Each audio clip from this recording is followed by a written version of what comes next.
Jone kod weche mag doho doho mamalo chiko tarik 16 dwe mar 9 higa ni kaka odiechieng' mar winjo buch kum mar gavana machon ma Migori Okoth Obado, Michael Juma Oyamo kod Caspar Ajwang' Obiero ewi nek mar Sharon Otieno ma timore bang' apisa mochung'ne tayo tudruok mar Acheje doho kod anyuola mar Sharon chwalo neno kod gund Okoth Obado ne doho mamalo motelo ne kum mare kaka Cynthia Onyango korome oler.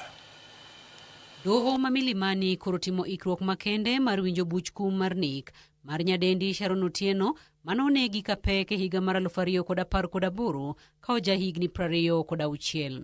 Doho yande oseyudo gi ketho gavana machon ma Migori Okoth Obado, Caspar Obiero kod Michael Oyamo ewi nekno kendo koro rito kum margi ka motelo ne odiechieng' mar kumno. Doho dhi winjo weche ma opedhi nyime ewi nonro mar ji adekgo. Kaluwore kod lipot mar nonro ewi Okoth Obado ma ochwal e nyim doho ma bende ong'ere kaka Pre-Sentence Social Inquiry Report, Obado lero hike, chal mare mar thieth kod higni mathoth ma burano osekawo kaka moko kuom gigo momiyo doho onego miye kum mamuol. Jatelo no oyango ni en kod ling'any maler kendo pok obedo kod timbe majendeke e ngimane duto, ka lipodno bende onyiso ni Okoth Obado osebedo jal makonyo oganda, anyuola mare ogeno kuome kendo osebedo e tudruok ma kinde ka kinde kod anyuola mar Sharon e yor chiwo kony ahinya e kinde ma bura ne dhi nyime.